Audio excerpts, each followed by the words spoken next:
A sphere, and if I have a ray coming into that sphere, or multiple rays, can I assume there's some direction that you come in that it gets the critical angle? And I think my answer is no, and this is the reason, because if here's the normal here, this is going to be refracted toward the normal. And because it's a sphere, and because we have, say, mirror symmetry with respect to this line, that means that the angle that this ray makes with the normal is the same as this angle here, which means that out here it gets appropriately refracted again away from the normal.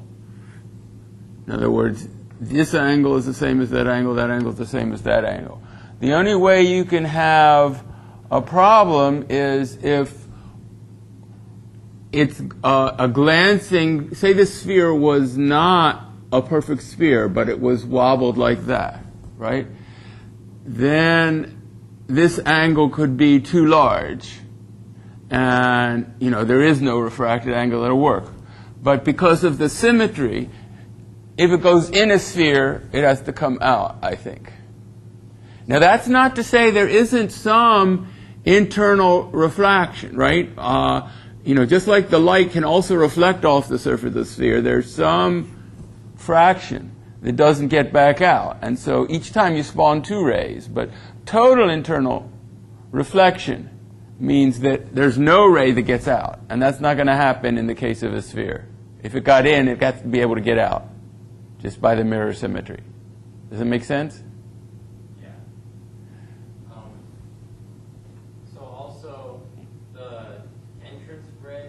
The exit ray leave at the same data relative to the normal? Yeah, because of the symmetry of this chord with respect to the plane perpendicular to that chord. But that's a special case for a sphere. Right. I don't think it'd be true for an ellipsoid, for example. Right. Or, for a wobbly sphere.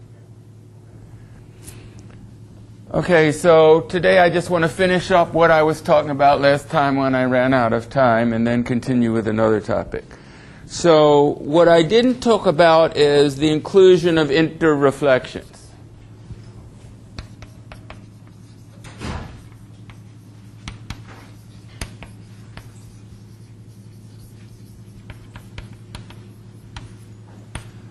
So to summarize from last time, we expressed L, I guess it was called L0. I have to look back in my notes here. What did I call it?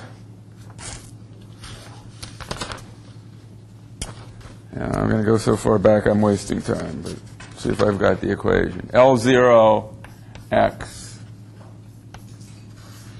direction of theta, was approximated by the sum of I of Li, Ti, and in the book they call this 0. So this is actually a function of the point x, but we can tabulate it. The Ti is what's the function of x. This is the spherical harmonic basis coefficients for the environment at infinity, and these are the spherical harmonic basis functions for the visibility and the cosine term of the BRDF local to x. And what this represents is the integral of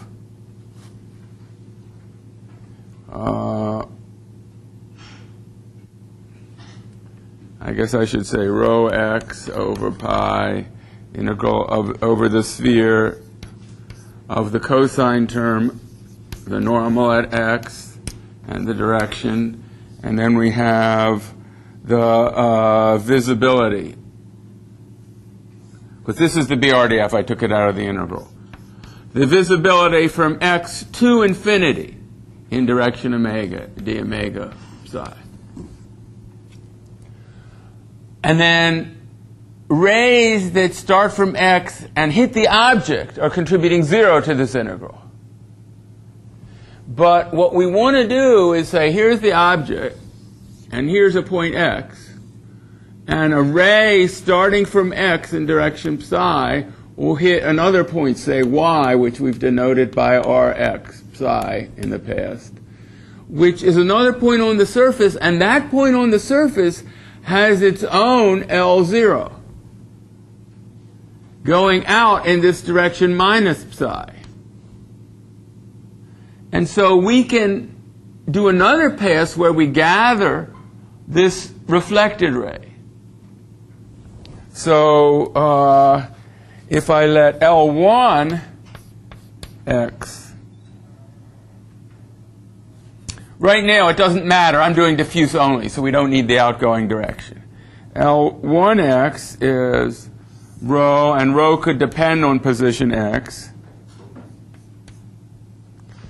of a integral cosine of psi comma nx. I guess I had them in the reversed order here. And now we'll put L0 here at y going into minus psi. And that's actually 1 minus the visibility toward infinity. D psi or d omega psi, right? So this integral includes all the rays that don't hit the object, and this integral, I guess if I replace this y by this r x psi, represents all the balances that do come in. And now, if I use the previous solution, which I've called L0 here, we can think of this rho x over pi, the integral of cosine psi nx, and then replace this by the approximation Li times Ti0 at x times this 1 minus Vx psi. Actually, if this ray, this was at y. I should not call this x, right? This was at r x psi. And this only makes sense if the ray didn't hit something. Did hit something, which is 1 minus this v. Then we can include the second bounce. We'll have L0 for the first bounce and then L1 for the second bounce. And then similarly we can continue with L2 and L3. And this also has this part which depends on the environment at infinity that's illuminating it, and a part which doesn't.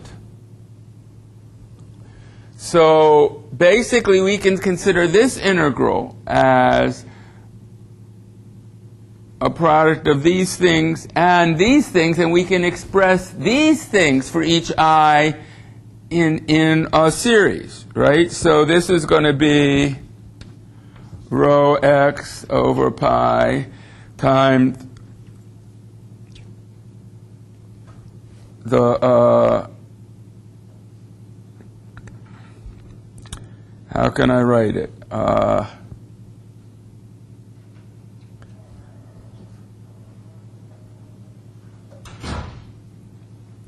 Li Ti prime at x. Ti sub 1 of x, right? We want to do the same kind of sum as here, except we want to include the geometry of the first bounce in this factor here.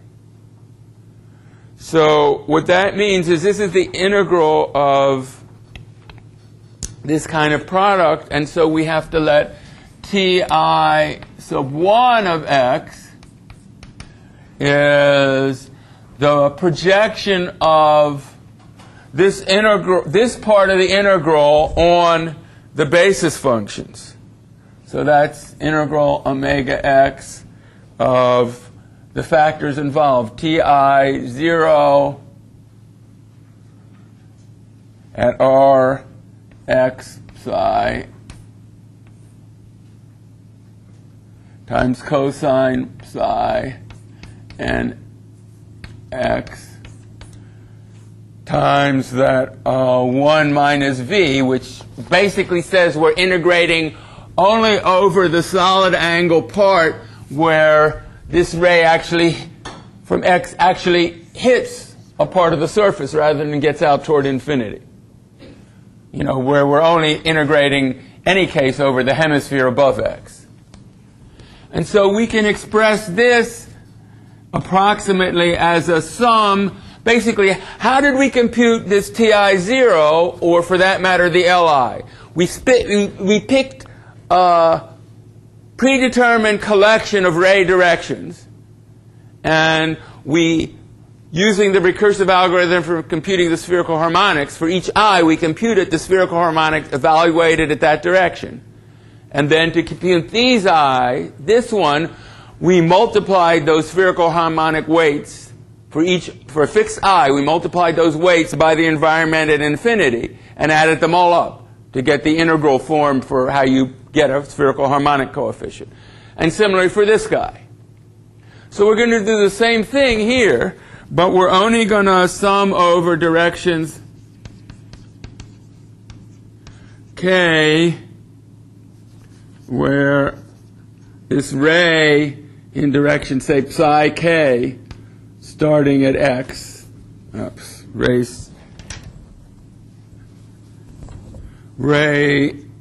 starting at x in direction psi k hits the object.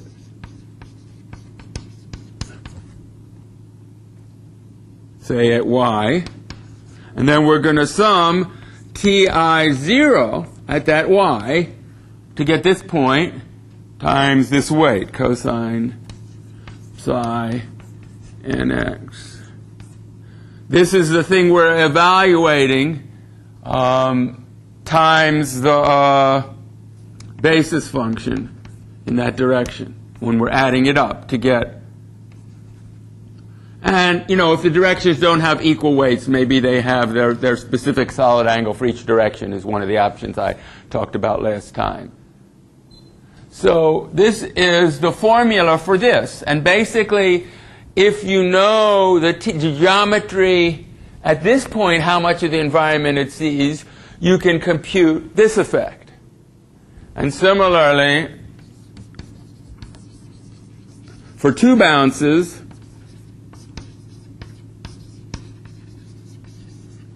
we can compute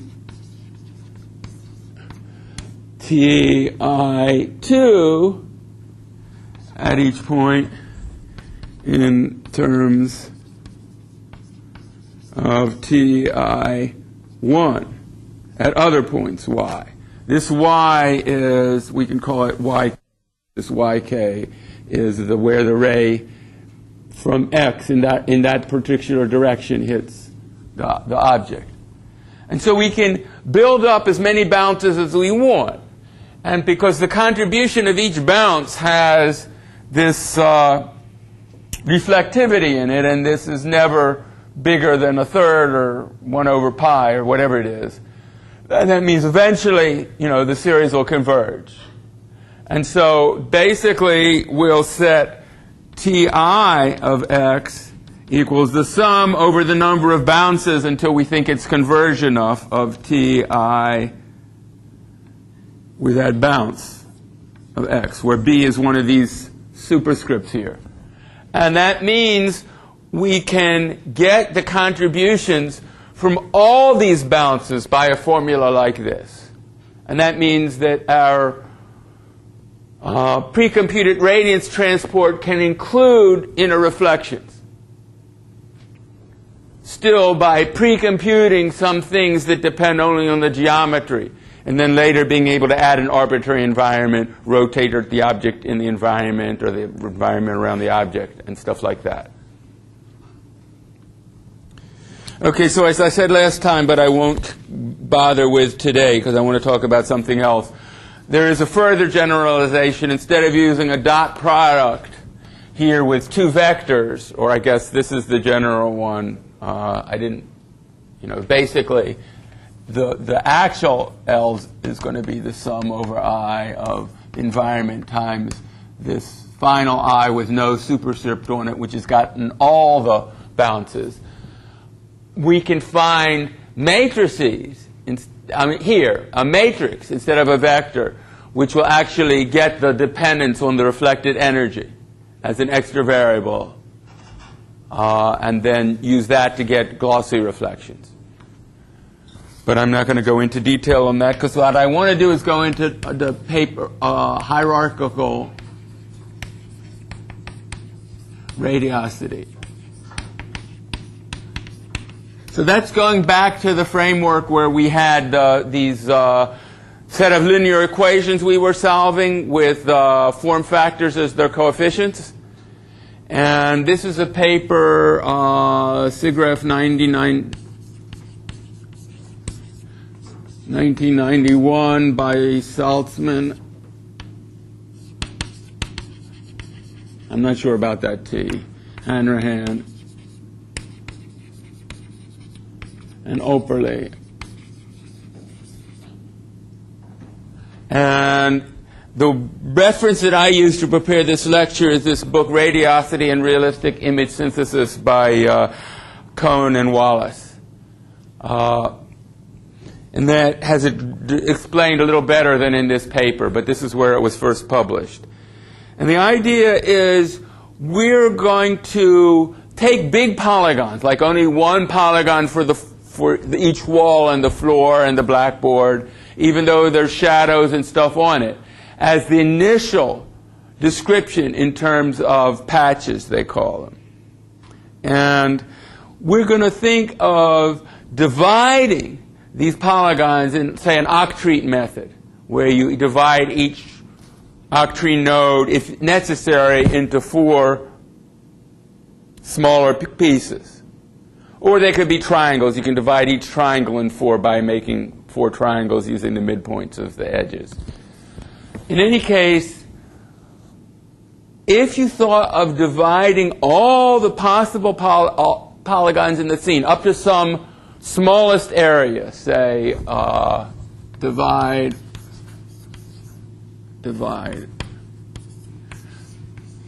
polygon by quarters recursively until each area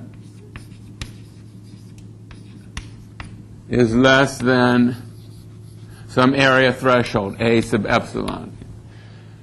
Okay, if you did that and get n small pieces, the smallest leaf octtree nodes are called elements. And then there would be big O of n squared form factors, or I say non-zero.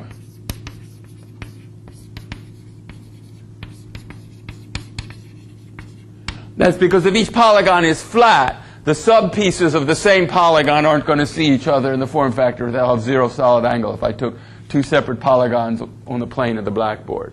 But you can imagine, except for that case, there's still O(n) squared, where n squared is the size of the matrix. Some of those terms are 0, and most of them are non-zero. So it's actually omega of n squared, right? Usually people, theoretically speaking, it's say 5/6 of n squared, because only maybe 1/6 of the walls are hitting the same wall, something like that. So it's actually a lower bound. But if you divide adaptively,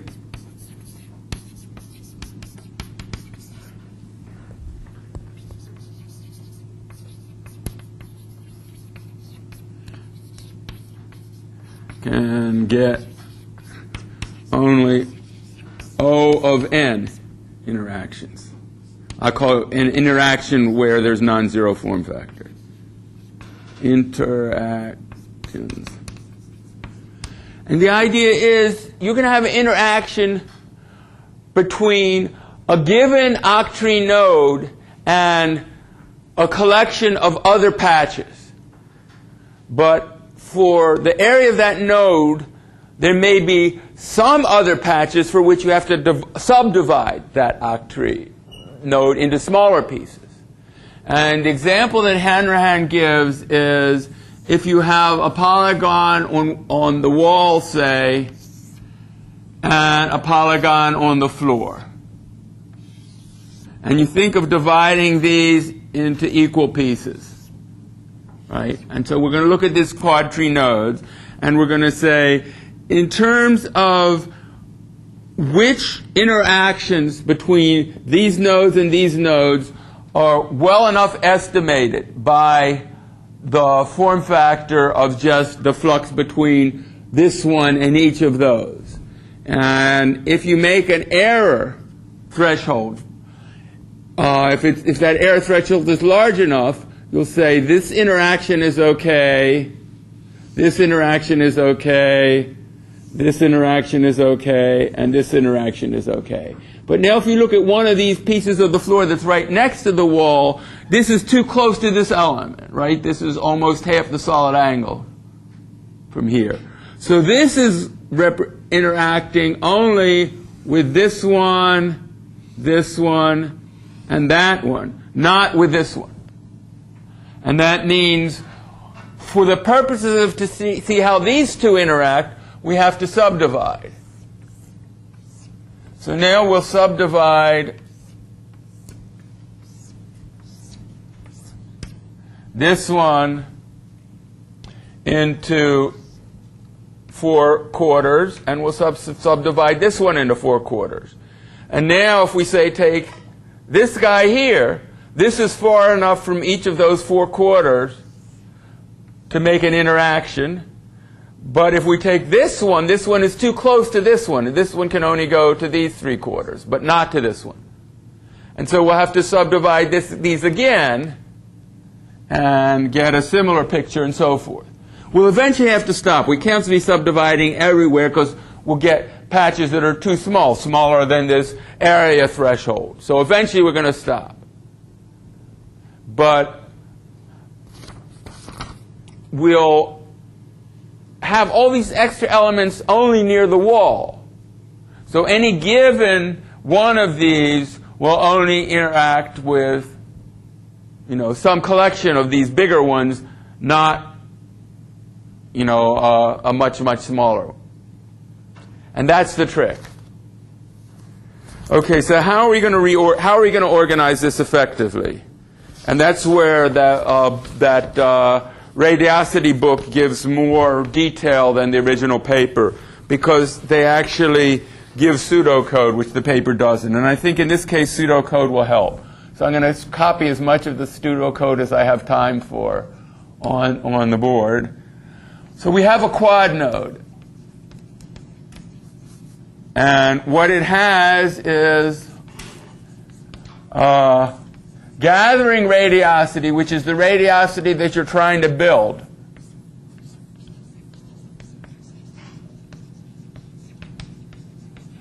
And it has a shooting radiosity,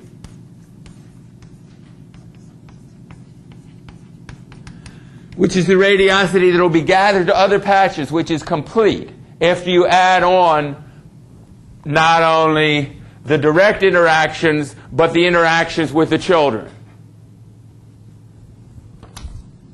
So this is determined at the end of the path and then incrementally gathered into here with the links directly from the patch and from its children. And we'll have an emission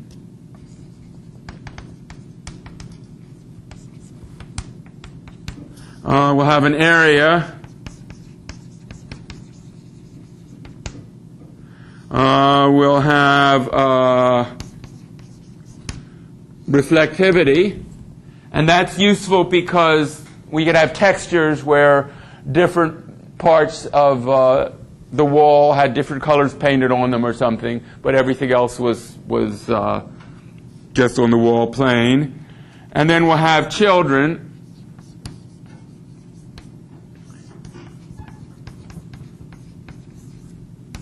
In the original paper, they listed them northeast, northwest, southeast, southwest. In the book, they just say it's a list of.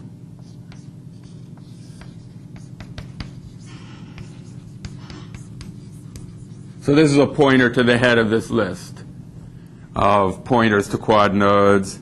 And then we have a link node. Link,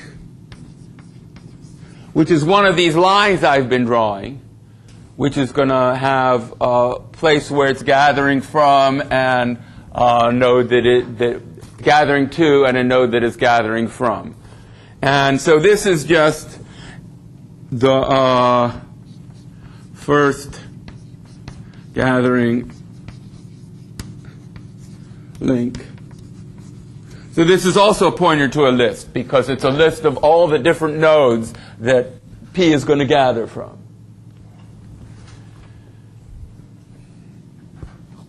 And let me put it on here. Well, I guess I got more room here if I make this perspective. Take the bottom of this thing off so the perspective isn't quite as dramatic there. Struct link node. So it's got a quad node pointer P. That's the gathering node.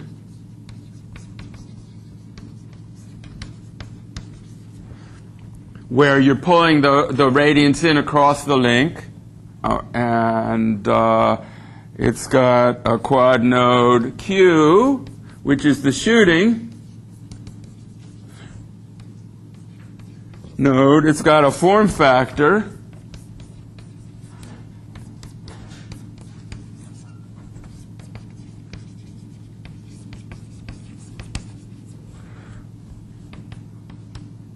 And then, because this is, we had over there a list of gathering nodes, we have to have a next. So that's a link node struct link node star next for that list. Okay, so what I'm going to do is tell you how you decide when to divide. And that's called an oracle. Somehow this oracle's got to predict whether to divide or not.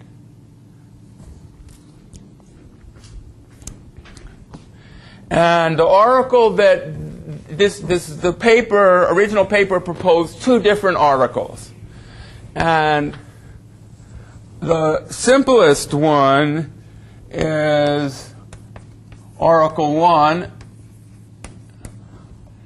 which we have a gathering node and the node that it's linked to, and we have some threshold. Basically, we're going to say, yes, we should link them if the error from the link in the form factor, say, is less than the threshold. And the most brute force method is to say, well, just if the form factor itself is less than the threshold, then the error probably will be, because the error is probably not going to be 100%. So, first of all, if P's area is less than the threshold and Q's area is less than the threshold, then we don't want to be dividing anymore. Like, we don't want to divide infinitely into those corners. So we'll return 0. Return. Because 0 is false. We don't want to subdivide. We're going to say when to subdivide. And now we'll say if the estimated form factor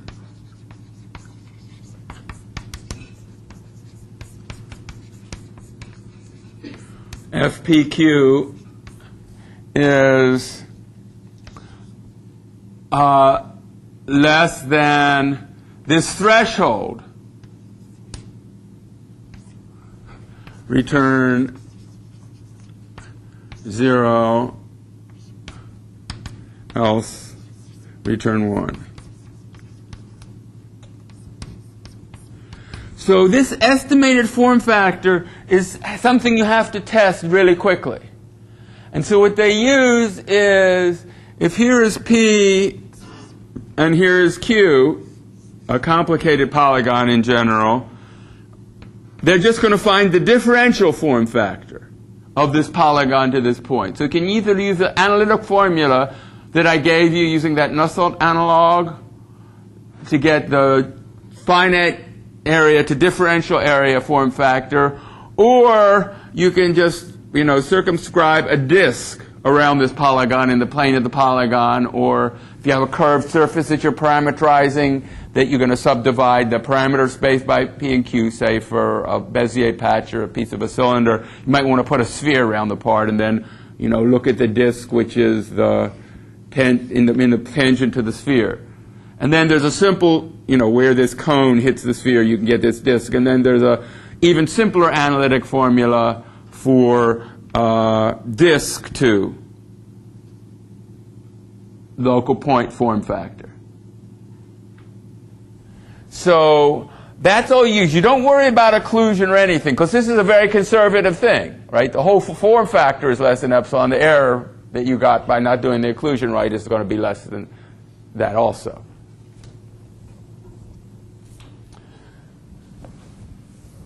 Later on, I'll give you a somewhat more sophisticated one.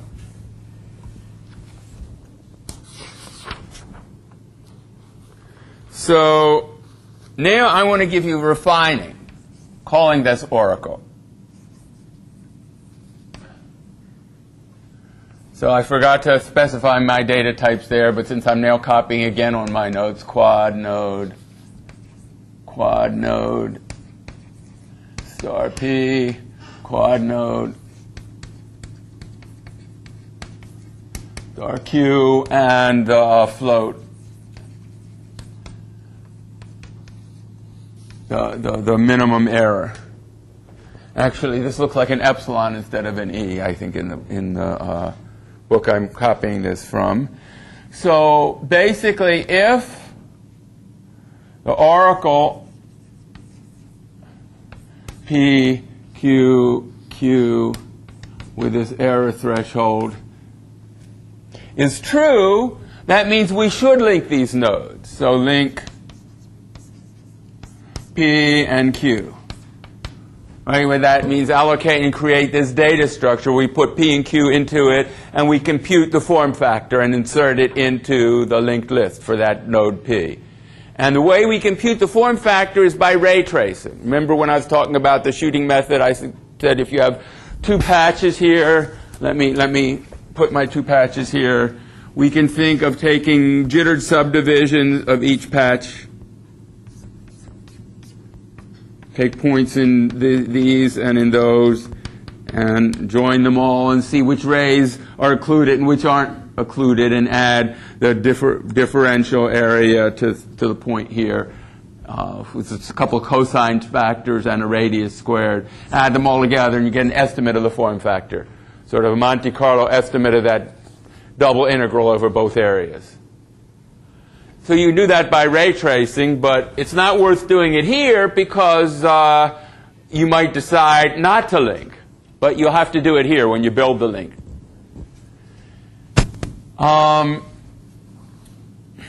Else,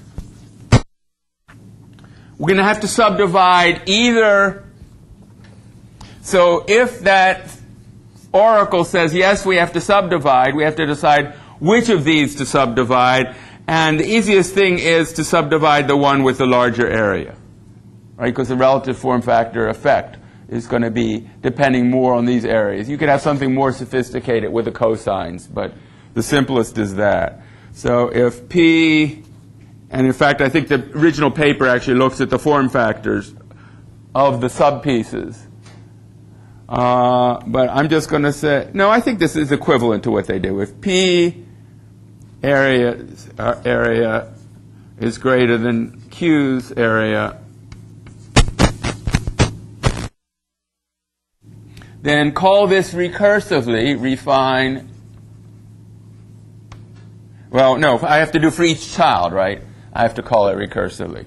For each child R of P, the one we want to subdivide, we're going to refine RQ, which means either compute form factors or for the sub pieces, or perhaps even refine some of them further, like I did. For some of those children, it took a third generation. Else, this should have been an if, and here's the else, refine the other one.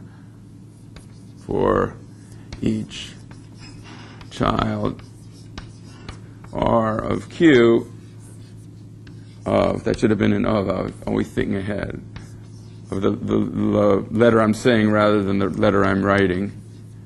So now we're going to go from P to one of the subchildren of Q.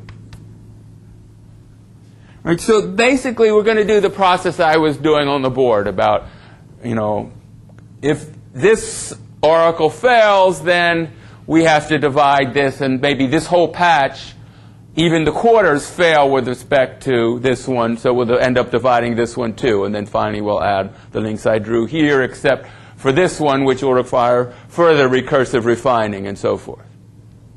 And so now we've refined, so we've done a sort of a top-down. We haven't drawn all these huge number n of minimal-sized little elements and then tried to see how we can amalgamate them by, computing the form factors and seeing what the error would be. We're going from top down, and so we're not even subdividing when we don't need to. So then, once we've done this and we've got these form factors, then we have to do iterations which are going to shoot or gather the energy.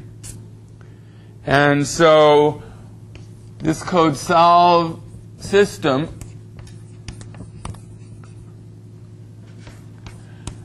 has a loop which says while not converged, just like any of these other methods do, which are iterative solutions of the linear equations. But the things we can't just solve directly because we don't have a single set of linear equations. We don't even have a single set of single radiosities on each quadtree node because some of the radiosities are represented on the children. So we're going to have to say for all polygons, these are the initial polygons in the initial model P, do gather radiosity rad P. So I'll show you how that routine works, and for all polygons P, we're going to pull rad P.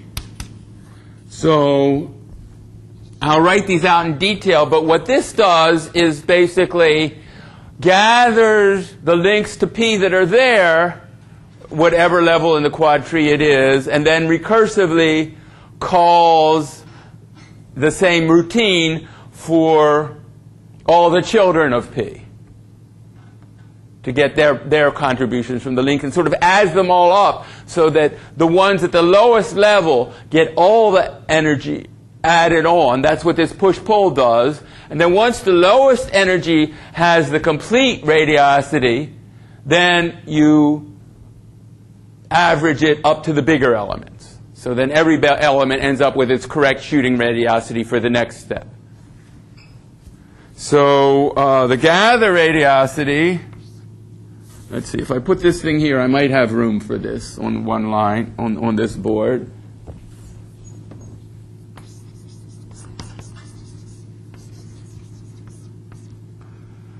Okay, for a quad node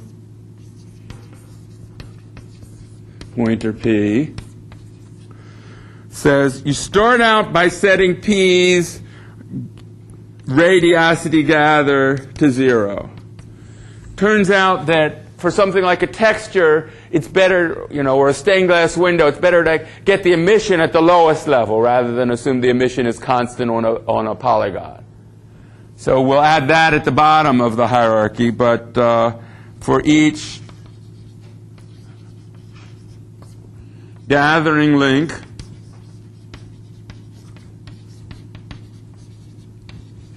of P, so that means P has a pointer to the first gathering link that one of these lines pulling into P, and they each have pointers to the next, unless it's null. And that's how we figure out what these links are, and now we can increment this BG by P's reflectivity times the link's form factor, right? Because each link has a form factor to go to Q, and then that LQ has a shooting radiosity. That is the radiosity that was accumulated in the previous pass. And you add that on, and you're doing basically that sum that you're doing like for the gather part of the radiosity equations. But note that we have, because we haven't got them all accumulated correctly until the end of gathering all the children, we can't get the advantage of the Gauss-Seidel iteration of getting them updated as we go along. We have to gather them all and then update them all, including all their children, to get the next generation, next iteration shooting. So it's really corresponding to what I call the Jacobi iteration, where you have a vector of things and you compute the new vector in terms of the old vector, and then rewrite the vector that's going to be used in the next iteration. So you're not, gathering previously gathered stuff partially from the same iteration. So in that case, it's not Gauss-Seidel advantage. And there's no advantage in doing it as shooting and picking the one with the most, biggest form factor to go next, or the biggest flux to shoot next, because this sort of scheme for this oracle is sort of making the flux along each link all equal. So there's no advantage in doing certain ones out of order. And so then we just have to do it for each child.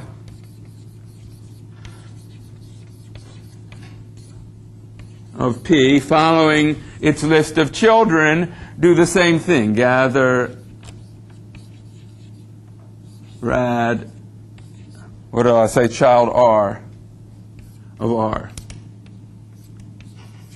So that just guarantees that as you're going down this hierarchy, starting from an initial big polygon, you'll do the gather for all the pieces of the hierarchy. Because you start it with each polygon Q. We're calling this for every polygon. And for every polygon, we're recursively calling it for its children. So we've now gathered across all the links to each child. And then we have to do this push-pull, which is the idea, before I erase this, if we really want to know the flux that's coming into P in order to shoot it out to the next one, we've got to, actually, because I already multiplied it by the row, I'm doing already the BRDF part of it, and it's already the outgoing radiosity contribution now, rather than the irradiance, because I've already multiplied it by this row, which is like the BRDF. We have to get on this patch here, these extra links that we needed for its children, because part of it wasn't gathered at this pass. This part is only gathered at the next pass. So we have to add the flux we got here to whatever extra flux we're getting here. And then we'll get the flux at the elements, the smallest pieces, and then once we get the total flux on each of the smallest piece and also add on its emission, then we'll have to average those radiosities to get the radiosity all the way up the tree. So that's what this push-pull is doing. Pushing down to the lowest element while adding, and then pulling up to the root of this sort of octtree hierarchy on each original polygon by averaging radiosities. So float, push, pull. Did I have the word radiosity in my call here? Push, pull, rad. And that's from 2 patches. So this is quad node P. And it's going to be a float B down, which is the radiosity that came from the parents. Because we're going to be adding that up as we work our way down the hierarchy. So if P is a leaf, namely its pointer here is null, it's got no children, then B up, so I have 2 floats here that I need. B up, which is what you'll send back up the hierarchy when you return, and B temp. So what you're going to return up the hierarchy is the element's emission. But because I said we store emission at the finest level for things like textures, plus its own gathered radiosity that we got from this call here, plus the B up, B down that was passed from the parent.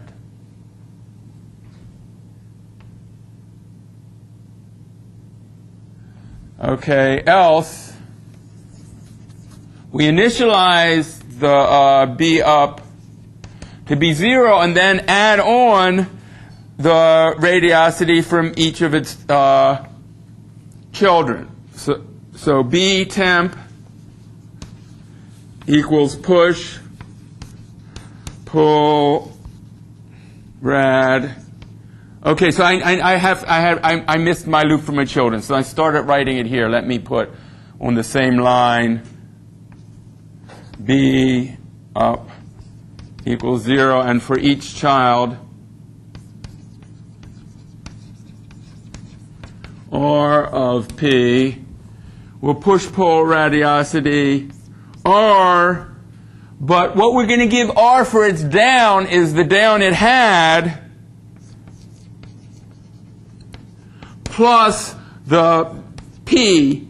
P had a gather link itself, right? So it's getting from its parents, it got B down, it's got this own gathered radiosity, and it's saying that's the initial radiosity that's going down to its children. So when this returns, it's done this at all the leaves, and now it's gonna finish going up. So basically what we're going to return at the end of this thing, we're going to take the shooting to be this B up, which we're adding here. I haven't told you how yet. And then we're going to return B up.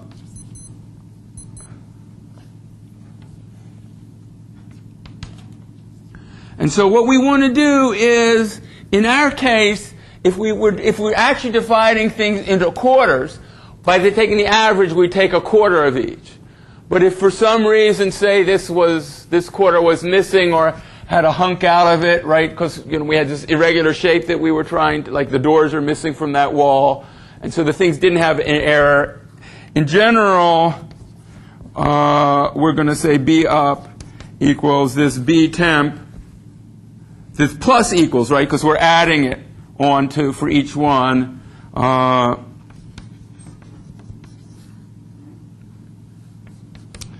The ratio of R's area to the parent's area. So this would be 1/4 unless it had pieces out of it. You could think of adding all these numerators as getting the total radiosity times area as flux. And then flux divided by the total area is radiosity. And so it's a sort of a weighted average if they're unequal. And then by the time these all the way go up, then each patch has its shooting radiosity now updated to get all the stuff from its children and passes that average on up to its parents. And now they all have the accumulated radiosity from all of their children. And then that's good enough for the next iteration. So my time is up, but let me tell you one modification for the oracle, which is, instead of doing this test, if you're iterating through, initially you're going to have only this emission, right? Because these things haven't gathered yet. And as you continue, you're going to build up more radiosity, and it's if you make a threshold, which is radiosity times area times form factor, then what you're really doing is saying if the flux is on a link is bigger than a threshold, we subdivide. So this if, where we're going to return 0, if it's less than this threshold, is going to say if Q's current BS times its current area